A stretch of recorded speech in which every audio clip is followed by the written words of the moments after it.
Olá, pessoal. Vamos dar continuidade à leitura e o estudo desse livro, Ele Ama para Sempre, a mensagem do Velho Testamento, do Thomas, publicado pela editora Vida Cristã.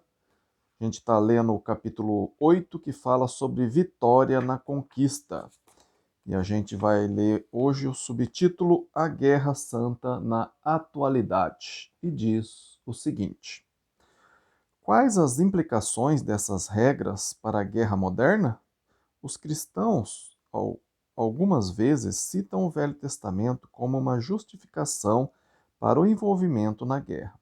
Se lutamos sobre a autorização do Velho Testamento, devemos então também lutar sobre as suas regras. Nós temos de 1. Dar aos sacerdotes um papel de destaque. 2. Conceder isenções amplas, confiando em que Deus suprirá as vitórias. 3. Só atacar quando se trata da terra prometida por Deus a nós. E 4. Preservar as árvores que suprem alimento. A maioria dos países violam esses regulamentos na guerra moderna. Os cristãos não podem, na verdade, justificar a guerra pelo Velho Testamento, porque a terra a eles prometida é, abre aspas, a cidade do Deus vivo, a Jerusalém celestial. Está lá em Hebreus 12, 22. O território a ser tomado e protegido pelo cristão não é geográfico. Trata-se de um território do reino de Deus que transcende todos os limites nacionais. O grito de guerra do cristão é do seu Senhor. E do seu Senhor é, abre aspas, o reino de Deus está próximo, arrependei-vos e crede no Evangelho, fecha aspas. Está lá em Marcos 1,15. O outro subtítulo, Vitórias Contínuas.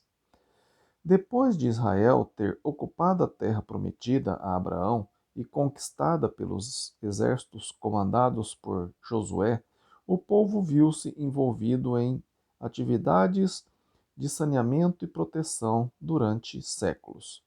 Israel tinha maior êxodo quando o povo confiava no Senhor e não no seu próprio poder ou astúcia diplomática. Javé era o Senhor dos exércitos, tanto a favor como contra o seu povo, dependendo da fidelidade deles.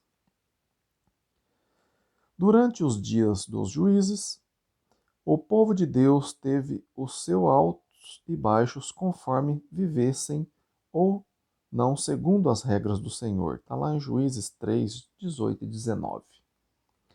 Certa vez, após um período longo de infidelidade e perseguição por parte dos midianitas, um anjo apareceu a Gideão no lagar escondido onde ele estava malhando trigo. O anjo disse a Gideão que livraria o seu povo e lhe assegurou, abre aspas, já que eu estou contigo, ferirás os midianitas, como se fosse um só homem, fecha aspas. Está lá em Juízes 6:16. Enquanto Gideão se preparava para a batalha, Deus lhe falou que os seus homens eram muitos e ordenou que escolhesse alguns dentre eles pela maneira como bebiam água. 300 homens permaneceram depois de corresponderem ao critério divino. Desde que 300 homens era apenas uma gota d'água comparado com as enormes hordas de midianitas, Javé novamente provou que a vitória depende do seu exército celestial. Mediante as instruções de Deus, Gideão confundiu o acampamento inimigo, distribuindo homens de cada lado dele. Ao escurecer, eles levantaram tocha e sopraram trombetas. Abre aspas. Ao soar das 300 trombetas, o Senhor tornou a espada de um contra o outro, e isso em todo o arraial. Fecha aspas, está lá em Juízes 7:22. Mais tarde, os profetas Elias e Eliseu serviram a Deus e proveram liderança, a fim de proteger o seu povo e sua terra. Suas vitórias foram também atribuídas à presença de Javé e seus exércitos celestes. Houve uma ocasião em que os sírios estavam perseguindo Israel. O rei da Síria, porém, perdeu a maioria das batalhas, porque os israelitas sempre sabiam antecipadamente qual seria a sua estratégia. Ele suspeitou da existência de um traidor entre os membros de seu gabinete. Quando revelou sua suspeita a um conselheiro, o rei soube que a orientação das suas dificuldades era Eliseu. Abre aspas. O profeta Eliseu, que está em Israel, faz saber ao rei de Israel as palavras que falas na tua câmara de dormir. Fecha aspas. Está lá em 2 Reis 6:12. Eliseu tornou-se objeto de fúria do rei. Abre aspas. Ide e vede onde ele está, para que eu mande prendê-lo. Fecha aspas. Está lá em 2 Reis 6:13. O rei enviou um exército inteiro para prender um único homem. Quando o servo de Eliseu levantou-se de manhã cedo no dia seguinte, ficou espantado ao ver os cavalos e carros do rei.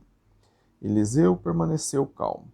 Ele tinha certeza de que um homem e Deus formam uma maioria. Abre aspas. Não temais, porque são mais os que estão conosco do que os que estão com eles. Fecha aspas. Está lá em 2 Reis 6:16. Eliseu orou para que os olhos do servo se abrissem e pudessem ver. Abre aspas. O monte estava cheio de cavalos e carros de fogo em redor de Eliseu. Fecha aspas. Está lá em 2 Reis 6:17. Quando um homem ou mulher de Deus é atacado, o Senhor surge com seus poderosos exércitos celestiais. Ele é Javé Sabaote. As forças de Javé operam por trás da cena e só podem ser vistas através dos olhos da fé. Abre aspas.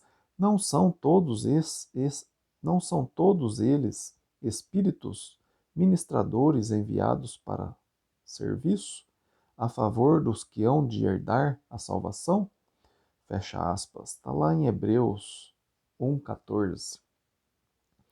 Uma frase que descreve Elias e Eliseu se baseia no fato de onde quer que eles fossem haverem exército de Javé presentes.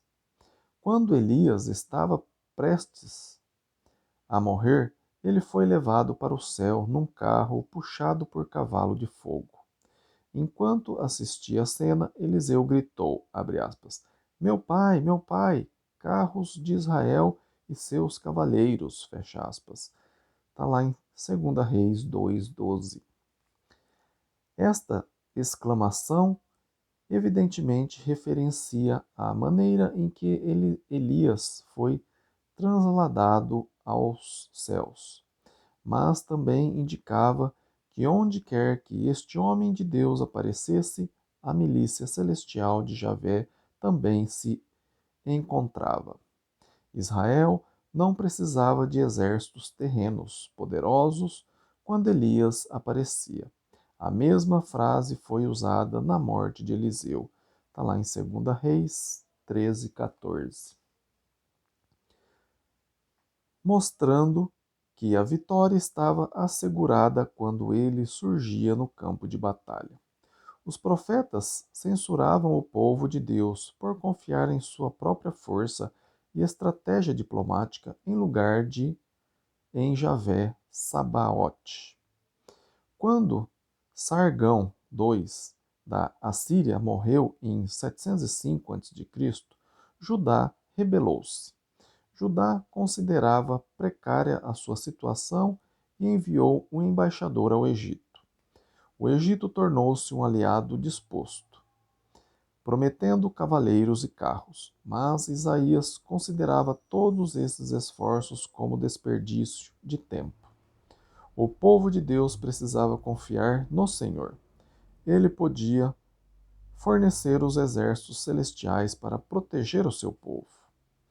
Isaías 31:1 diz o seguinte, abre aspas, Ai dos que descem ao Egito em busca de socorro e se estribam em cavalos, que confiam em carros, porque são muitos, e em cavaleiros, porque são muito fortes, mas não atentam para o Santo de Israel, nem buscam ao Senhor. Fecha aspas. A vitória para Israel virá do Senhor dos Exércitos. Abre aspas. Assim o Senhor dos Exércitos descerá para pelejar sobre o monte Sião e sobre o seu outeiro. Como pairam as aves, assim o Senhor dos Exércitos ampará a Jerusalém. Fecha aspas. Está lá no capítulo 31, versículo 4 e 5. O amor de Deus é firme. Ele sempre enviará sua milícia celestial para lutar a favor dos fiéis. Um crente fiel e Javé fazem a maioria, sejam quais forem as circunstâncias. Concluímos aqui o capítulo 8. O próximo capítulo vai ser a herança da terra.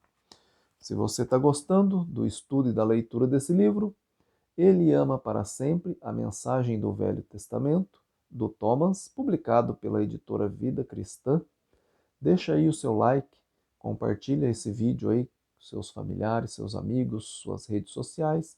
Peçam para que todos eles se inscrevam no canal e aciona aí o sininho para a hora que eu fizer um próximo vídeo você seja avisado, tá bem?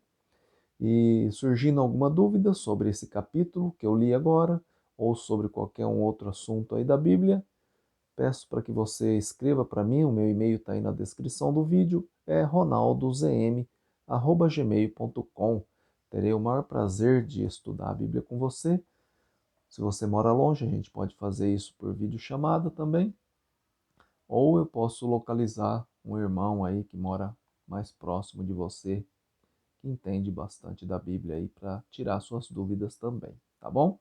Agradeço o tempo que você tem investido em aprender a palavra de Deus. Fiquem com Deus e até o próximo vídeo. Amém?